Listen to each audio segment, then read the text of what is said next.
Muy buenos días a quienes nos siguen desde las distintas sedes.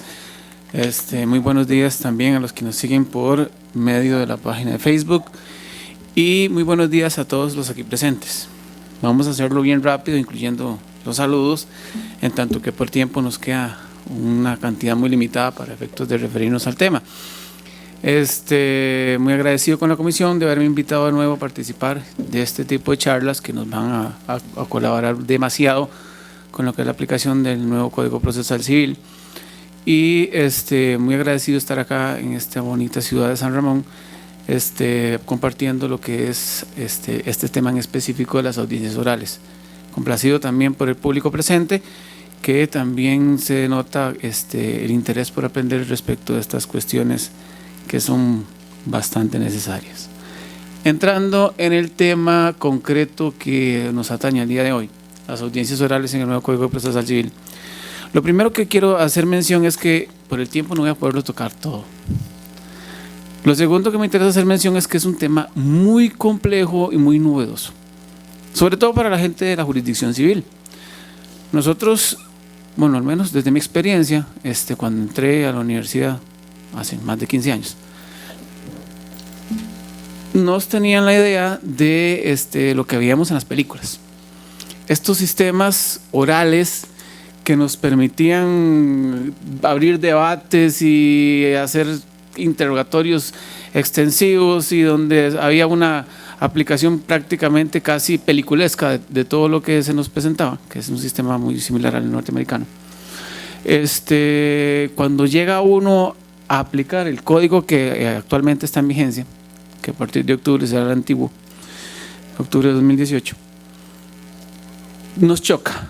Un sistema muy entrabado, un sistema plenamente escrito, un sistema donde prácticamente lo poquito de que se referiría a las audiencias era la prueba, muy poca audiencia, un contacto muy breve del juez con relación al expediente y que en ocasiones determinaba a sujetos que ni siquiera habían participado del proceso dictando una sentencia de cosas que ni siquiera habían visto. Era prácticamente leer e interpretar un esquema un poco desnaturalizado de lo que es la humanidad. Con el cambio al nuevo Código Procesal Civil, obviamente se busca generar algo nuevo, algo moderno y algo que sea mucho más eficaz y eficiente. ¿Qué es lo que se plantea a partir de ahí, según la tendencia del legislador y lo que buscaban los redactores del código? Era solventar todas esas necesidades y problemas que nos había dado el código vigente, pronto, anterior, de una justicia pronta y cumplida, además de una humanización del proceso. No puede ser posible que el juez esté detrás de simplemente escritos y no se dé cuenta de qué está sucediendo realmente en el problema. Además de que se encontraba muy limitado de escuchar a las partes.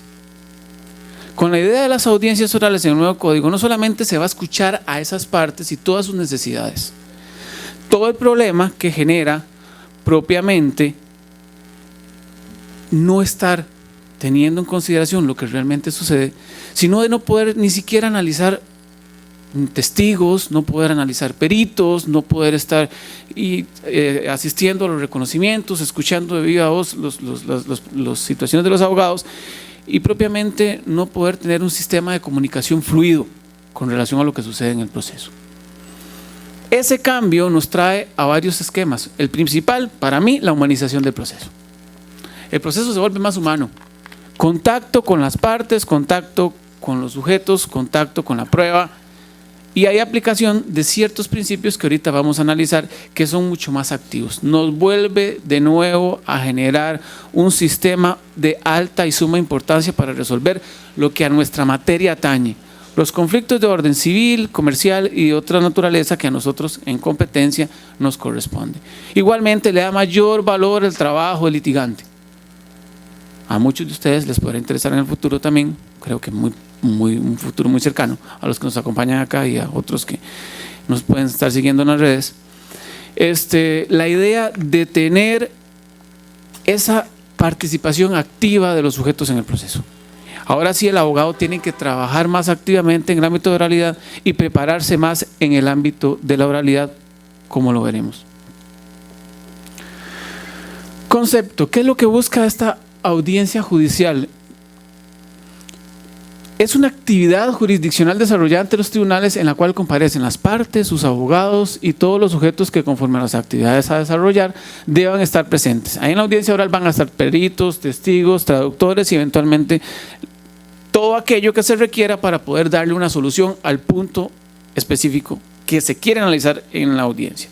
Está la audiencia general, que después veremos para el debate o la resolución del conflicto, pero también hay audiencias en las distintas etapas del proceso para solucionar aspectos concretos del proceso. La idea es escuchar por qué la necesidad de tomar una decisión, que el juez la escuche y que conforme los elementos que le den en esa audiencia pueda decir. Eso es una parte importante dentro del esquema del procedimiento. Teóricamente se ha buscado de muchas formas analizar qué es la importancia de la audiencia oral. Por ejemplo, Chovenda dice que la oralidad no es concreta. Hay escritos que tienen que utilizarse para poder resolver. Por eso la idea de que este procedimiento, el procedimiento civil que actualmente se va a estar gestionando, tenga ambos mecanismos, una parte escrita y una parte oral. No se puede dejar del todo la escritura. Entonces, es darle esa sensación a lo escrito de que puede complementarse con un buen argumento, con una buena exposición oral para entender lo que realmente ahí está escrito, partiendo sobre el escrito como la base para poder ingresar posteriormente a lo que es la pretensión y la petitoria. Permite tener al juez, o al que se llama el magistrado, un espíritu de un abogado, de análisis del abogado que permita ser más sagaz, más rápido y más penetrante al momento de conocer todos esos aspectos que se tienen que valorar en la respectiva audiencia. ¿A qué atiende esta audiencia? A la aplicación de ciertos principios que ustedes los verán al inicio del código. No voy a citar todos porque todos se relacionan de una u otra forma con la audiencia. Al menos voy a tocar los que más me interesan. La humanización ya lo habíamos analizado. Y un análisis de lo que ya el compañero Juanca aquí habló bastante, que era lo relacionado con el dispositivo versus la oficiosidad. Yo simplemente concluyo, recalcando lo que ya Juanca concluyó. Hay un principio en donde, a pesar de que existe una disposición de las partes con relación a la audiencia, un juez tiene que actuar bastante. Entonces la audiencia va a tener eso. Los abogados actuando, gestionando cosas que nosotros a veces ni siquiera sabemos para dar la solución a lo que les interesa en cada uno de los aspectos. Llámese medidas cautelares, llámese establecimiento o fijación de algún tipo de etapa procesal o eventualmente a la fijación del objeto del debate y por último inclusive la determinación de las pruebas y la solución del conflicto. O inclusive la apelación, los elementos de la casación y demás según las etapas que correspondan. Una oralidad que nos cambia por completo nuestro sistema. Oralidad en el sentido de que se necesita escuchar y argumentar, hablar bien, informar bien, convencer bien. Es necesario que se convenza al juez y no simplemente porque es algo pragmático, dogmático que se establece según lo que han escrito muchísimas personas, sino por el hecho de que se requiere algo de ahí y es una decisión. Entonces tenemos que convencer al juez de la decisión y el juez también tiene que poner de su parte porque tiene que quedar plenamente convencido. Y la oralidad es una forma de comunicación. Entonces ahorita se establece una forma de comunicación en donde se puede mediar eso, ese convencimiento. Todo lo que implique la oralidad permite una comunicación más fluida, más directa, más inmediata. Y vamos a otro principio, la inmediación. Que tenga contacto con la prueba, que tenga contacto con las partes, que tenga contacto con los argumentos. Eso lo va a permitir que el juez pueda decidir de una forma mejor. Y además, en la inmediación permite que el contacto de los abogados y de las partes con relación al proceso sea atendido directamente por quienes están ahí. De ahí la importancia de que sea el mismo sujeto que en principio comienza el proceso y que lo lleve hasta su finalización. Entonces la audiencia oral pone como ciertos requisitos que sea el sujeto quien está recibiendo la audiencia, sea de forma unipersonal o sea a nivel colegiado, por medio de ese sujeto que es el ponente, el que se encarga de guiar la audiencia, que nos garantice que va a ser el que resuelve o quienes resuelven el procedimiento a final de cuentas. La concentración de que por lo menos trate de ser realizado en el menor número de audiencias posibles, pero de manera consecutiva. No estamos limitados. El tema de la suspensión y el tema de la posposición de audiencias se tocó, y los invito igualmente a buscarlos, ya sea en la página de la Comisión de la Jurisdicción Civil a través de las conferencias que están, o en la página de la Escuela Judicial a través de la biblioteca donde están esos temas. Ahí se habla muchísimo de por qué la importancia de la concentración. Yo hago la observación en cuanto a la concentración de esta observación. La idea es que, pese a que se trata de hacer todo rápido, concentrado, no deja de lado el conocimiento de una realidad que a veces nos invoca, que no todo se puede llevar a cabo en un mismo momento. Pero lo importante es tenerlo planeado. De ahí la importancia que tanto jueces y abogados coordinen en sus respectivas agendas cuando se realice una audiencia, el poder llevar a cabo con todos los elementos necesarios en esas fechas que se están disponiendo. Desde la audiencia preliminar, por ejemplo, cuando haya una audiencia de complementaria de prueba, fijar de una vez los días y garantizarse que esos días se puedan llevar a cabalidad. Las partes poner lo que corresponde a cada uno de ellos, valga la redundancia, poner de su parte, para garantizar que sus pruebas van a estar ahí, que van a llevar los testigos, que van a llevar todo en su momento y que van a poderse aplicar y poderse llevar a cabo la audiencia con los elementos necesarios. Y de parte del juez garantizar de que va a tratar de acomodar todos los elementos que corresponden al proceso para que se pueda llevar a cabo de la mejor manera. Y así resolver lo que a todos nos interesa, tanto con la Administración de Justicia como las partes que vienen en busca de ello, solucionar el conflicto que se nos presenta. Publicidad. La publicidad de las audiencias es otro principio importante. Se cambia o se entona la idea de aquel juez escondido detrás del escritorio que nadie lo ve, no sabe ni quién es, y muchas veces lo conocen por el nombre, otras veces se utiliza unos únicos dos nombres y entonces no sabe ni quién fue el que le dictó la sentencia. Se cambia por la idea de estar ahí tutelando lo que hace el juez. El principio de la publicidad es de carácter general, amplio, para que tengan acceso. Nos evocamos a la realidad. Primero, la determinación del espacio, un espacio que vaya a ser posible para que las personas vayan a acudir. La otra es el interés de los sujetos. No todos los sujetos están interesados en estar yendo a las audiencias, pero por lo menos ahora sí se da la posibilidad de que cualquier interesado en un determinado asunto pueda asistir, estar ahí y verificar que lo que va a resolver el juez en determinado momento cumpla con todos los requerimientos necesarios, haciendo la observación, haciendo el análisis. No implica la publicidad, es un aspecto que no le voy a entrar mucho porque ya en las conferencias de principios han hablado mucho. No implica necesariamente que todas las audiencias vayan a ser públicas. También están las excepciones de cuando en una audiencia se requiere que sea de carácter privado. Y a tutela de derechos humanos, tutela propiedad intelectual, tutela de intereses particulares que van a tener que fundamentarse para que se tome la decisión de hacerla o no pública. Instrumentalidad, importantísimo. Esta audiencia tiene que ser un instrumento para solucionar el conflicto. No puede llenarse de formalismos. No puede llenarse de problemas para dar la solución a la audiencia en propia. La audiencia no es un tema o un fin en sí mismo. La audiencia es simplemente un medio para llegar a la solución del conflicto. Eso es lo que se busca. No podemos llenarla de ritualidades ni de formalismos exagerados. Tampoco es que va a ser una charlatanería una audiencia, pero por lo menos va a ser un medio para llegar a la solución, a resolver. Entonces tomamos la audiencia como ese medio que nos permite llegar a la solución del conflicto, y a través del orden que el legislador le dio vamos a ir resolviendo cada uno de los puntos necesarios para que al final de cuentas el juez o los jueces que están integrando ese tribunal puedan tomar una decisión. Esa es la instrumentalidad de la audiencia. No compliquemos las audiencias o no tratemos de generar más complicación de lo que ya existe. Ahorita muchas veces cuando se está analizando el código en distintos cursos, en distintos aulas, a veces nos surgen muchísimas dudas de cómo aplicar o interpretar cierto tipo de normativas. Y nos peleamos que aquí, que se debería hacer acá, que no, que el tema, eso no es lo importante. Lo importante es ver y relacionar igualmente con el tema de las nulidades procesales y lo que eventualmente genera perjuicio en las partes, qué aspectos verdaderamente podrían causarnos perjuicio si no se llevan a cabo tal y como lo demanda el legislador. aplicando la subsanación cuando sea correcto. No obstante, no es que tampoco, como les digo, se va a volver algo que hago lo que me da la gana y punto. No, es siguiendo el procedimiento respectivo, llevando a la solución de lo que aparezca en un momento dado.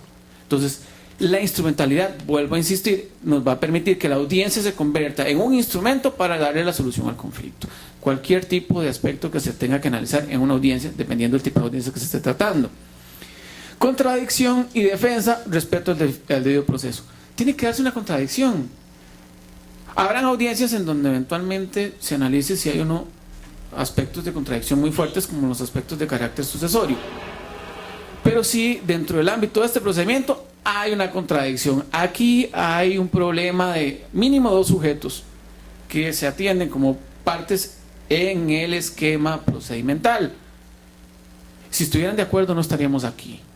Si estuvieran de acuerdo, no estaríamos resolviendo este conflicto. Obviamente llegan con un desacuerdo. ¿Qué es lo que hay que garantizar en el aspecto de la contradicción? El equilibrio de las partes, que no se tiendan las audiencias orales a desequilibrar ninguna de las partes, ya sea con la amplia participación del juez, como ya lo dijo Juan Carlos, la amplia participación del juez, que ya el código tutela, ni tampoco con la amplia participación de los abogados, que también tienen que atenderse a un nuevo régimen que los limita y que tienen que respetar. Eso es un aspecto muy importante que hay que tomar en cuenta, y garantizando la defensa y el debido proceso de los participantes. Otro esquema muy importante que ya vamos a analizar, esto es una cuestión como una introducción a la parte general.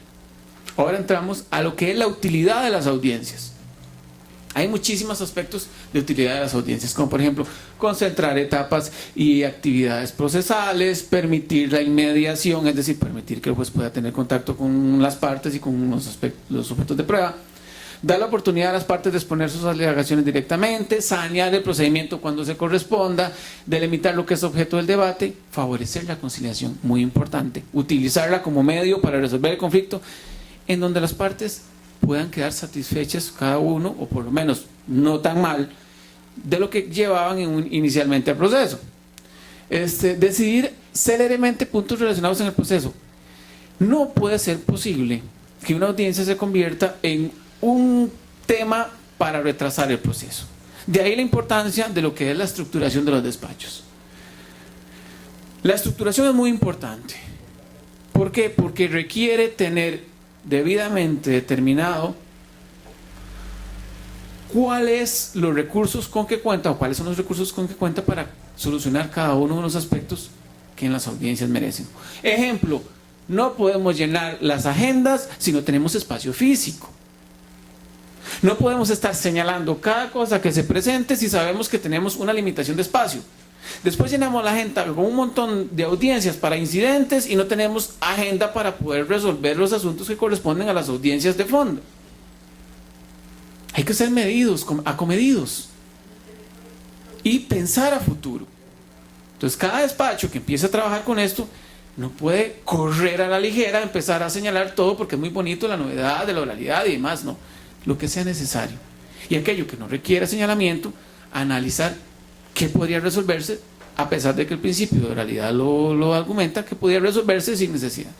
Yo sé que el legislador dijo oralidad, muy bien, excelente. No obstante, hay que ser acomedidos. Hay que medirnos con relación a los recursos que tenemos, porque no podemos hacer las cosas sin tener los recursos a mano. Y resolver lo que verdaderamente resulta importante. Igualmente tenemos que acomodarnos para dejar los espacios necesarios para algún tipo de suspensión, llegar a resolver el debate en los términos necesarios y a no exagerar en cuanto a los señalamientos para evitar que en un determinado momento se saturen, como les dije, los espacios y las agendas. Practicar pruebas, obviamente, lo esencial en ese tipo de audiencias, por ejemplo, la complementaria o en la audiencia única, en la etapa de complementos, llamo yo, que es la etapa donde se va a llegar a la evacuación de la prueba, y recibir los alegatos conclusivos, escuchar qué tienen que decirnos las partes del proceso y de cada una de las pruebas que ahí se manifestaron para poder tener claridad a la hora de resolver y poder tener noción de lo que se está diciendo del proceso a la hora de plasmarlo en la sentencia.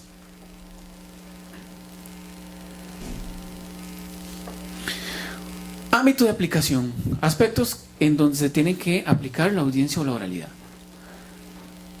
Cuando se tenga que resolver algún punto relacionado con la ampliación de la demanda, ya sea en la audiencia preliminar o en la audiencia complementaria cuando corresponda o la audiencia única, decidir el otorgamiento, levantamiento, modificación de medidas cautelares, un aspecto muy importante y novedoso. Antes se tomaban las medidas típicas o atípicas en consideración de los elementos que las partes brindaban en su escrito. Ahora no, ahora se escucha a las partes. Medidas tan importantes y gravosas que se pueden establecer en este tipo de procedimiento, se escucha a las partes para tomar las decisiones que corresponden. Y ahí decir, bueno, vamos a tomar una medida cautelar en donde vamos a afectar a un comerciante, donde vamos a afectar a un proveedor de servicios, a donde vamos a afectar a una comunidad en general. Aunque sea un ámbito privado, puede afectar a una comunidad en general.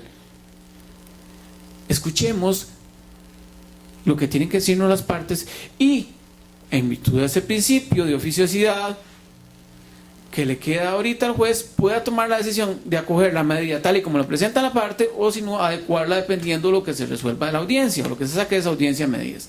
Igualmente sucede con el levantamiento de alguna medida o la modificación de la que ya esté, dependiendo de las necesidades o lo que las partes puedan demostrar en esa audiencia y lo que los jueces puedan escuchar en esa audiencia. Práctica de excepciones procesales cuando no puedan postergarse en la primera o única audiencia, ya está establecido ahí. Práctica de prueba o recibir alegaciones en la apelación, esto es cuando se requiera en algunas apelaciones, porque el tribunal o eventualmente la sala, cuando estén conociendo de algún aspecto, un punto medular, concretamente sobre todo el tribunal de apelaciones, veremos que la casación aplica similar, en ese momento puede escuchar a las partes y si lo determina como necesario, podría igualmente recibir algún tipo de alegación en la apelación por medio oral. Conocer los argumentos en casación en interés de la ley y la jurisprudencia, que también son puntos interesantes, en donde podría analizar lo que corresponde a uno u a otro, dependiendo del conflicto que se trate entre salas o eventualmente entre tribunales de apelación. Recibir prueba y argumentos en demandas de revisión. Ahí igualmente, demandas de revisión, se cambia el esquema del respectivo recurso de revisión, sino demanda de revisión, un procedimiento de revisión que requiere el análisis de pruebas. Sí, es importante conocer igualmente de primera mano lo que corresponde para determinar y tomar decisiones en esos puntos. Realizar la etapa preliminar en ordinarios, importantísimo, donde se va a fijar el objeto del debate y donde se va a establecer lo que se va a llevar a la etapa de juicio, o eventualmente donde se fije, en caso de ser procedente, la innecesaria o el innecesario señalamiento de una audiencia complementaria. ¿Por qué? Porque se verificó en esa audiencia preliminar que de manera oral no había necesidad de ir a una base complementaria porque no habían hechos controvertidos, porque no necesariamente los testigos tenían relación con el objeto del debate, o porque alguna u otra circunstancia de lo que se está planteando ahí era innecesario, o porque era puro derecho, un puro derecho con un montón de prueba innecesaria. Entonces, en ese caso, simplemente lo que se hace es resolver ahí y pasar a la etapa siguiente. Esto nos lo brinda la audiencia oral. Practicar la prueba y recibir conclusiones en el ordinario, o eventualmente recibir las conclusiones ahí en la audiencia preliminar si ya no se necesita ir a la fase de la audiencia complementaria, y realizar de manera concentrada las actividades del proceso sumario. Dilucidar las oposiciones en procesos monitorios, lo que ahorita actualmente la ley de código ya regula, o el proceso o el monitorio renaticio, que con el nuevo código se va a atender como procedimientos respectivos que van a aplicar un sistema muy similar al que está, pero donde lo que se busca es conocer y dilucidar las oposiciones que se conozcan en su momento y que refieran a los puntos medulares de cada uno de los procedimientos, monitorio o renaticio eventualmente. Monitorio itinerario, para aclarar. Práctica de prueba en incidentes presentados fuera de las audiencias, ahí también se tienen que fijar si se da una audiencia oral. Apertura del testamento cerrado, igualmente ahí se fijará audiencia oral. Fijar las bases para la partición hereditaria, se cambia la idea de las juntas por el establecimiento de una audiencia en caso de que no haya la posibilidad de acordar cómo se va a distribuir el patrimonio, y dilucidar la posición en la ejecución provisional. Voy tocándolo rápido porque al final de cuentas ya está establecido en el código cada una de las etapas, pero por lo menos le hago mención a ustedes en dónde podría llegar a darse una audiencia oral. Entre las disposiciones generales se establece la concentración de las audiencias. Como les decía, la idea de que las audiencias se realicen consecutivamente y en la menor cantidad posible. ¿Habrá momentos en que se va a suspender? Sí. Pero la idea de esta concentración nos lleva a otro análisis importante, determinación de qué probanzas hay que realizar. Como ya Juan Carlos lo habló, hay que analizar qué tipo de prueba se va a evacuar en una audiencia oral para organizar esa prueba y ver dónde se hace. En virtud de la situación de la territorialidad y de ese principio que ahorita se establece, el juez se puede trasladar a cualquier parte del país. Entonces hay que fijar en su momento eso, los espacios, los tiempos, la necesidad de recibir esas probanzas en ciertos lugares, al realizar un reconocimiento, recibir una testimonial en un determinado lugar porque se necesita ubicarse, o eventualmente realizar algún tipo de práctica pericial que la misma situación lo determine. ¿Qué implica? Mucho conocimiento del asunto. Entre más conocimiento del asunto se tenga, mucho mejor para poder aplicarlo. Si usted tiene un conocimiento amplio del procedimiento y amplio de la materia que se está valorando, llámese aspectos de juicios reales, llámese aspectos de carácter posesorio, llámese aspectos de carácter de daños y perjuicios, propiedad intelectual. Si se tiene un buen conocimiento y una buena formación en ese tema, se puede lograr igualmente complementar con lo que es la audiencia oral y aprovecharla más. Es decir, sacar mejor provecho de lo que nos brinda la audiencia. Y ahora sí, determinar si en un lugar o en un momento específico se puede cambiar o valorar la forma en cómo se reciben las pruebas. Y ahí decidir si esa audiencia se hace en un momento dado, en un lugar o en otro, por la necesidad. Y otras circunstancias que se van presentando, como la imposibilidad de que los testigos acudan al proceso porque se encuentran en algún tipo de enfermedad o se encuentran en algún tipo de indisponibilidad bastante justificada, y que deban trasladar los elementos para poder recibirla, ya sea por videoconferencia o con la presencia del juez en ese lugar. Este aspecto también es importante complementarlo con el deber de asistencia de una vez, garantizarse el deber de asistencia. Si bien conozco que la Comisión de la Jurisdicción Civil está trabajando para poder lograr una coordinación debida con los abogados para que las audiencias se lleven a cabo en coordinación con lo que cada uno de los abogados tiene, también demandan conciencia de parte de los abogados, llevando en su momento la respectiva agenda y pudiendo coordinar cómo lograr un buen señalamiento. Por ejemplo, un señalamiento derivado de una audiencia preliminar. Se tiene que hacer la audiencia de juicio, tener en la audiencia preliminar los elementos para poder hacer ese señalamiento. Y si no, por lo menos avisar con antelación al despacho para que se puedan hacer los movimientos y no perder esas audiencias, esos espacios que son tan necesarios y que de poquito a poquito podrían ir sumando y llevándonos a un problema serio como es una moratoria o una mora judicial. Ya que sabemos que los recursos son limitados y hay que aprovecharlos al máximo. De ahí la idea de hacer conciencia en los abogados de la necesidad de estar cumpliendo con esas audiencias. De ahí también el legislador tomó ciertos aspectos y medidas necesarias para que las audiencias no se suspendan por cualquier cosa.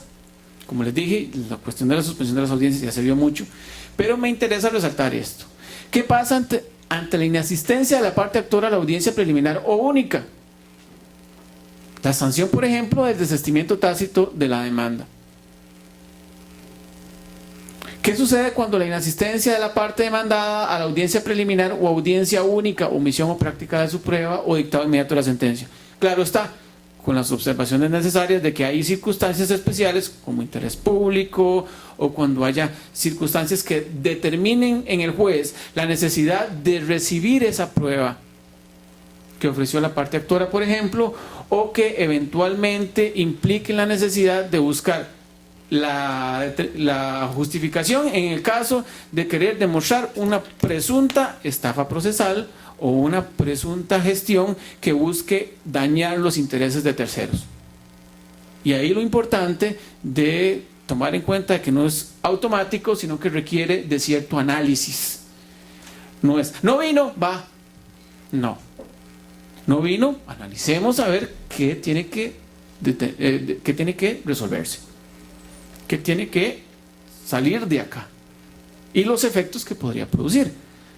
Además de que no somos ciegos, aquí hay muchísima problemática en las asistencias, no solamente por defectos generados por la intencionalidad del abogado, que no necesariamente es así, sino por lo que a veces implica este sistema que está debidamente relacionado con otros factores. Hay otros procesos orales, se está atendiendo un sistema de oralidad en todas las materias y donde podrían haber constantes señalamientos, además de circunstancias que son atribuibles a deficiencias propiamente en nuestro sistema de transporte público, por ejemplo. ¿Qué pasa cuando hay un accidente? Se embotella todo y no hay posibilidad de llegar a la audiencia. Hay que ser conscientes.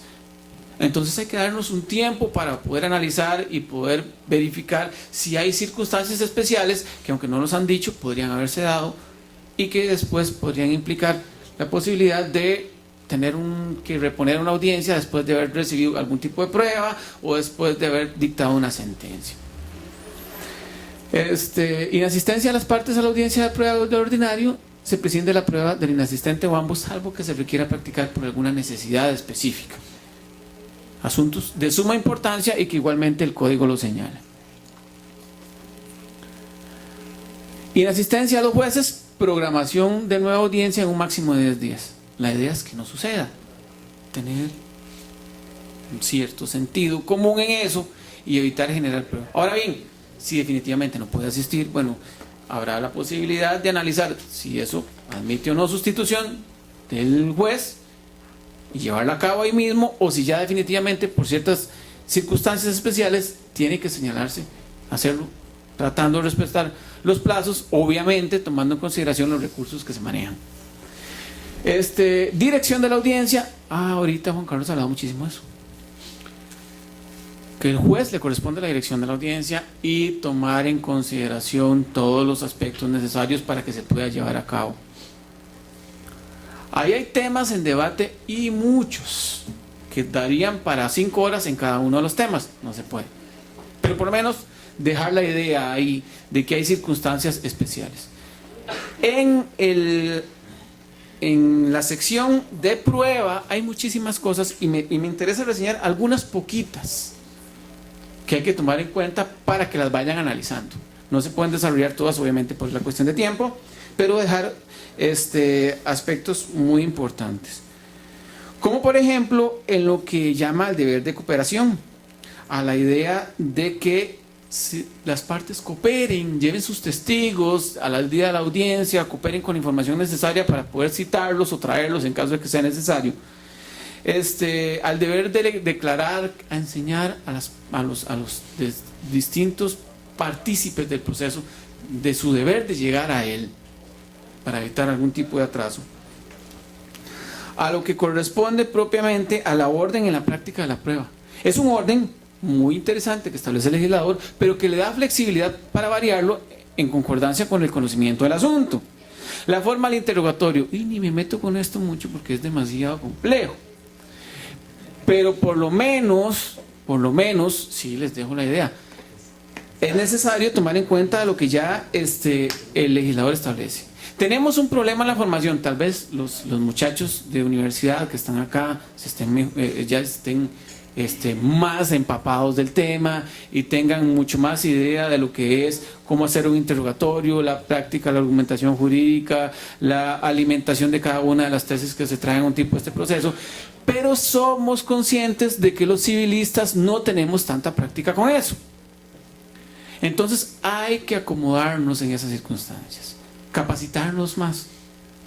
El Poder Judicial está haciendo un gran esfuerzo con los compañeros que están capacitando a los distintos jueces o personal que va a estar en las audiencias en torno a estas circunstancias, pero también hay que analizar lo que están aprendiendo cada una de las partes para venir al proceso a poder aplicarlo, es decir, los abogados de litigio.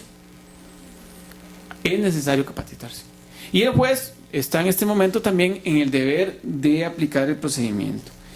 El tema con relación a si la práctica de un determinado probanza podría generar conflicto o atender a desequilibrio procesal es un tema muy delicado, que requiere análisis, pero que en un determinado momento el juez debe tomar partido y decidir en una circunstancia si admite o no, por ejemplo, cierto tipo de preguntas. El código señala cuáles no.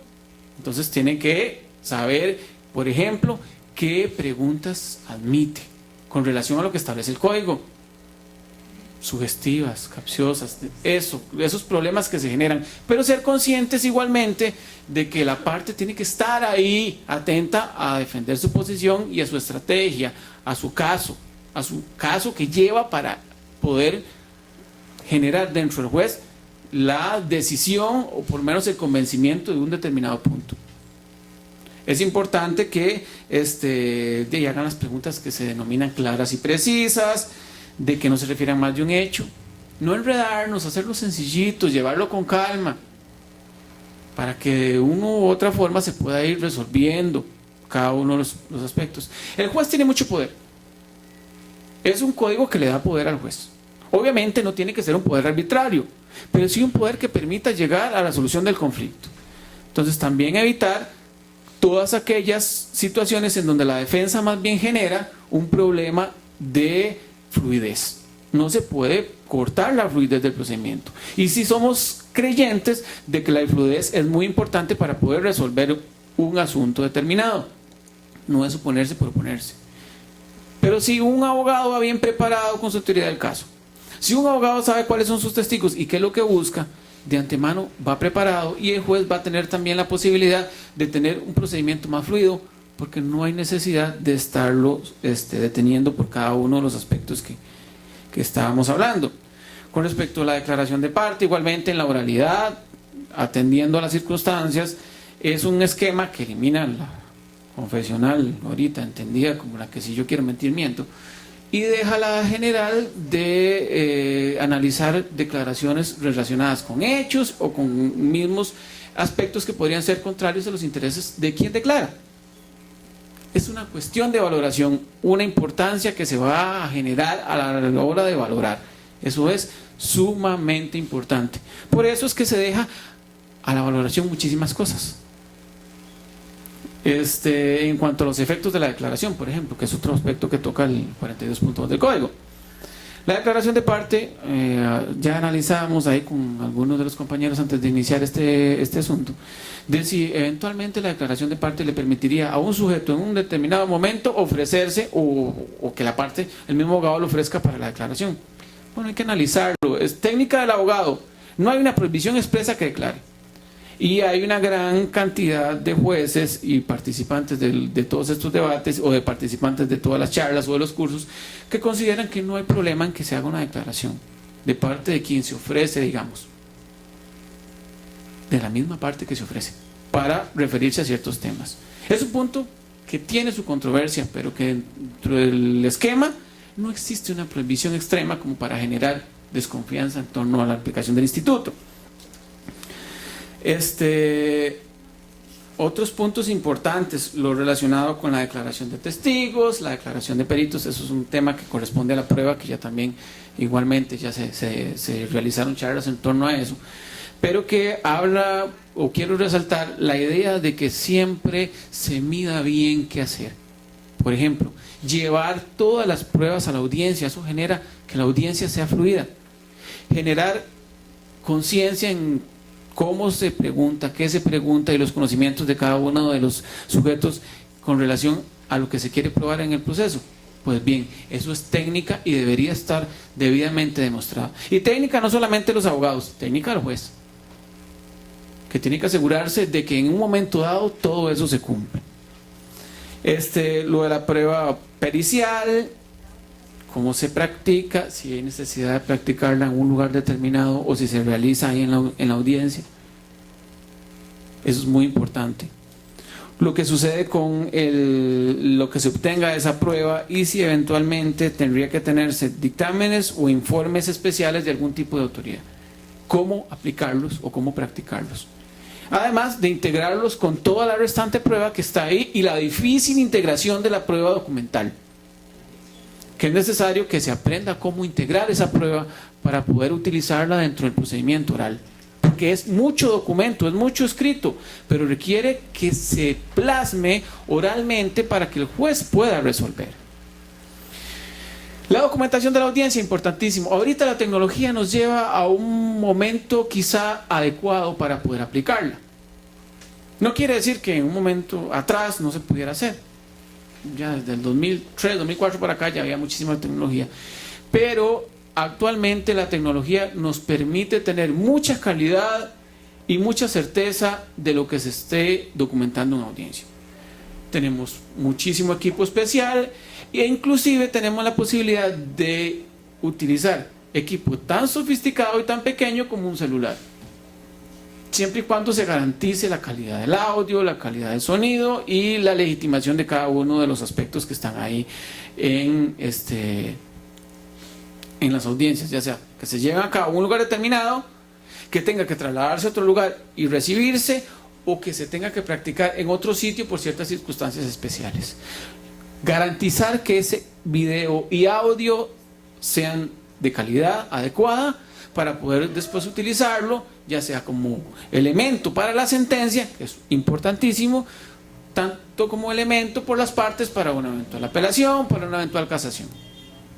Tiene que ser muy importante. Si solo se hace audio, igualmente garantizarse. Si sea video, mucho mejor.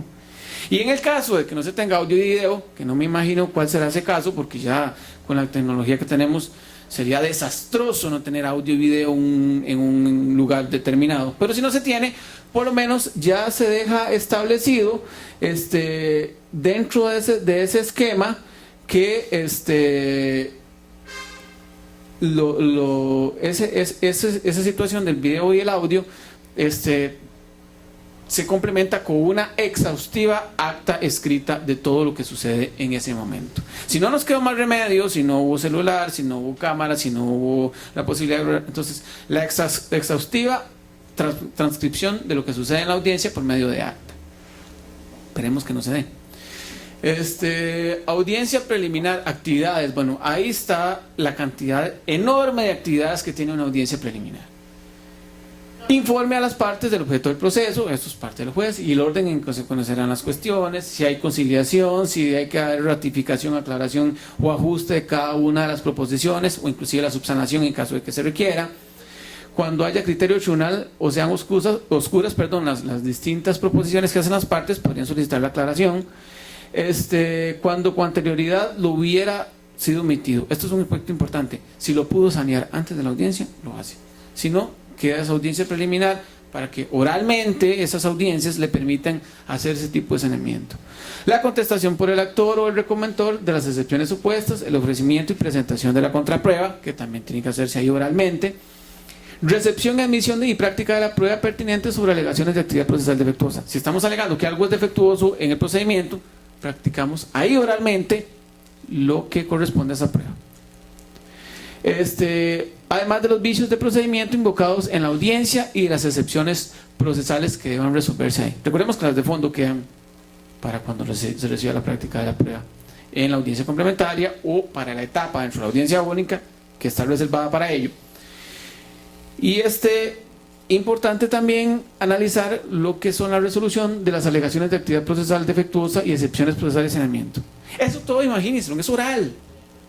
¿Ya? Todos estos elementos se van a conocer oralmente. Entonces traemos a la audiencia cada uno de sus aspectos. Hay que sanear, por ejemplo, los aspectos del procedimiento. De una vez ahí se sanean. Se establece si hay necesidad de reponerlos o si se puede continuar con la audiencia por medio de esa subsanación. ¿Que hay que aclarar algún tipo de pretensión? Bueno, se aclara, pero continuamos con el procedimiento. Oralmente se hace. ¿Que hay que resolver alguna excepción de carácter procesal? También. Si en un determinado momento se requiere resolver la excepción, oralmente se le da audiencia a las partes, se argumenta, se aplica o se practica la prueba necesaria y se resuelve oralmente, rápido, ágil, no hay que estresarse mucho por eso. Es rápido. Tener a mano los números de sentencia, tener a mano cada uno de los aspectos que se necesitan para resolver de inmediato y pasar al punto siguiente. Fijación de lo que sería el objeto del debate, importantísimo, la fijación de la cuantía también, aspecto necesario para cada uno de los elementos que requieren la cuantía como determinación, tanto para competencia como para efectos de situaciones que concretamente refieren a costas y demás. Y en cuanto a la fijación del objeto del debate, importantísimo para poder llevar a la audiencia complementaria con lo que se necesita saber. ¿Eso queda plasmado en el acta? Sí, pero se necesita definir ahí mismo. La admisión de pruebas y disposiciones para su práctica y el señalamiento para la audiencia complementaria cuando sea necesaria. Salido del procedimiento, determinado qué es lo que se quiere en su momento resolver, qué es lo controvertido y si las pretensiones, si no tienen cabida, se determina qué prueba va para la audiencia complementaria. Eso se hace en la audiencia oral, en la audiencia preliminar oral o en la fase preliminar de la audiencia única.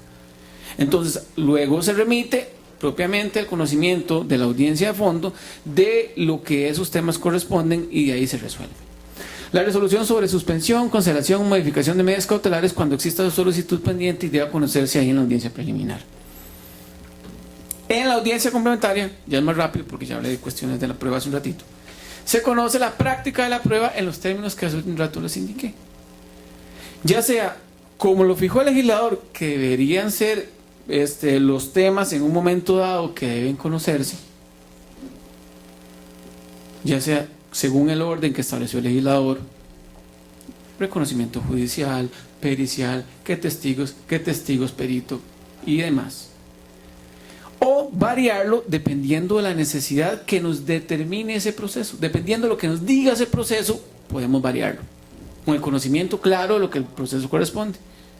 Ahí se aplica, se practica la prueba, se vuelve a analizar, o se analiza, lo que corresponde al interrogatorio y las formas de interrogatorio y lo que a cada una de las circunstancias merece analizar. Se fijan las conclusiones de las partes y se da la deliberación y el dictado de la sentencia. Todo eso oralmente. Desearían ahondar más en esto, insisto, pero por cuestiones de tiempo no se puede. En cuanto a cuestiones de la audiencia única, ya lo había citado en una diapositiva anterior, en monitorios, incidentes en general, sumarios, ejecuciones, para cuando se fijan las bases de la partición, suspensión de audiencias por causa justificada o controversia de la suspensión de 10 días. Bueno, son temas también que interesa resaltar. ¿Cuánto tiempo se puede suspender una audiencia? Ya en el tema de suspensión de audiencias se tocó mucho, pero lo importante es que el juez maneje eso en la audiencia oral. ¿Cuándo hay necesidad de varios días? ¿Cuándo hay necesidad de algún momentito? 1 hora, 15 minutos, 30 minutos para deliberar el punto en concreto, dependiendo de la temática que se esté dando, y después dar en su momento la respectiva solución. Controversia con la suspensión de 10 días. Algunos consideran, y eso es un tema tratado, de que si la audiencia se debería suspender en un máximo de 10 días por todas las suspensiones dadas. Por ejemplo, un día se suspendió por un día, digamos, en un momento se suspendió por un día, luego se continuó la audiencia por otros 3 días, luego se suspendió la audiencia por otros 4 días, luego se suspendió la audiencia y se pasaron los 10 días. ¿Eso sería causal o no de la nulidad del procedimiento? Bueno, en su mayoría creemos que no. Hay que atender a la instrumentalidad del proceso. El proceso es un instrumento. ¿Qué le hace la diferencia a un juez de que se haya pasado un 10 a 11 días para decir, ya al día 10 me acuerdo de todo, al día 11 no sé nada? Un problema de memoria muy grave. Pero esa no es la circunstancia a tratar acá. Aquí la circunstancia a tratar es si lo merece o no. Ahora bien, lo que podría cuestionar, según la ideología del código, es si se violenta la inmediación con una suspensión de más de 10 días. Pero atendiendo a la circunstancia de que sean 10 días continuos. Es un punto que en la mayoría con las personas que he comentado y que hemos hablado, no justifica entenderlo así. Hay circunstancias de circunstancias y hay audiencias de audiencias. Creo que en civil, por ejemplo, por mi experiencia, no se va a dar un proceso que implique ese tipo de suspensiones tan gravosas por su complejidad. No obstante, si se diera, el juez debe dirigir y asegurarse de que no se abusen de estos recursos y valorar en qué casos procede y en qué casos no, atendiendo a respetar la inmediación y la concentración de las audiencias. Tomar previsiones en las audiencias para resolver esas circunstancias. Y los temas últimos, deliberación después de la audiencia o prueba única. Sabemos que cuando audiencia prueba o audiencia única. Cuando se finaliza estas audiencias que practicaron prueba y le permiten ahora sí al juez dictar la sentencia con eso, es importante que se haga la deliberación, ya sea en conciencia, si es unipersonal, o a nivel colegiado con los otros participantes del proceso. Es necesario de que se haga inmediatamente terminada o culminada la audiencia. Y que se tome el tiempo adecuado. No es que si un proceso, se complicó y nos llevó más de 3 días, después no puede ir a bañarse a su casa. No, eso no es el tema. Sí puede. Pero la idea es que cuando ingrese a laborar, continúe la deliberación. Y se garantice. O sea, no podemos asegurarte que no va a hablar con nadie tampoco. Eso no es el tema. No es tan estricto como se va a querer o se ha hecho mención, sino de que requieren conciencia, dedicar su trabajo a resolver el punto. Y la deliberación implica muchas cosas. El no estar de acuerdo es deliberación. El tratar de argumentar es deliberación. El analizar las pruebas en conjunto con los demás compañeros o en conciencia es deliberación. El investigar algún tema en específico es de parte de la deliberación. Lo que busca es una reflexión en torno a los fundamentos que van a utilizarse para dictar la sentencia. Los que nos brindó el proceso y los que, por ejemplo, normativamente hay que considerar o los que doctrinariamente hay que considerar. Algunos, tomando en consideración que no es un procedimiento virgen el que se fija en esa audiencia, sino que el juez lleva ya mucho conocimiento, le permiten tener claridad y con su estudio previo poder resolver ahí con los compañeros el debate de la controversia. Sobre todo tomando en cuenta en muchas ocasiones de que ese juez ponente, en caso de que esté en un tribunal colegiado, ya conoció el asunto preliminarmente e inclusive lo ha estado tramitando, que sería lo ideal, lo idóneo. Si ya lo hizo de esa forma, va a llegar con un conocimiento adecuado para fundamentar.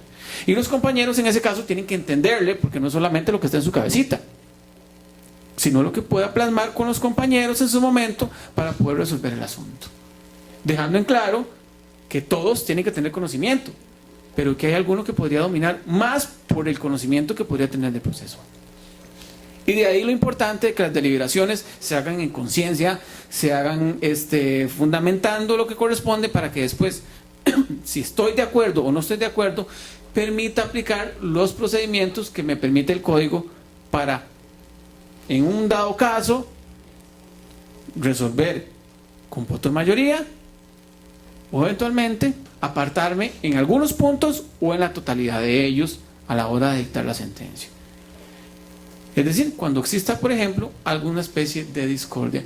Terminando con los plazos, importante señalar que también la deliberación maneja de 2 a 5 días y que no contabiliza el aspecto de la redacción, creando la posibilidad de que la redacción se comience a partir de que se termina la deliberación,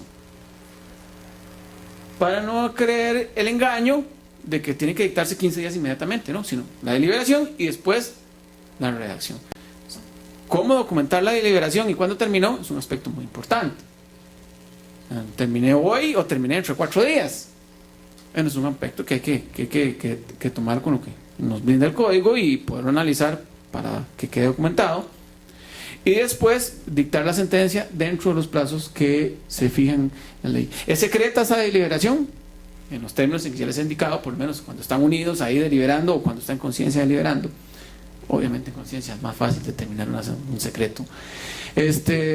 Los plazos, por regla general, de forma inmediata o el máximo con receso, y las reglas para las sentencias hay que respetarlas también. Y después el dictado de la sentencia con cada uno de los elementos que ya en las distintas conferencias que se han hablado de cómo se dicta una sentencia está, y entonces no me meto en eso y puedo decirles que ya podría dar por prácticamente terminado el tema. Ahí está lo que son las votaciones y la posibilidad de continuar, como les dije, en un caso de que exista algún tipo de deliberación continuar con cada uno de los temas una vez que se haya votado lo anterior, pero eso es tema de la sentencia que no quisiera tocar, y menos porque no me lo permiten. Muchísimas gracias a todos por su atención.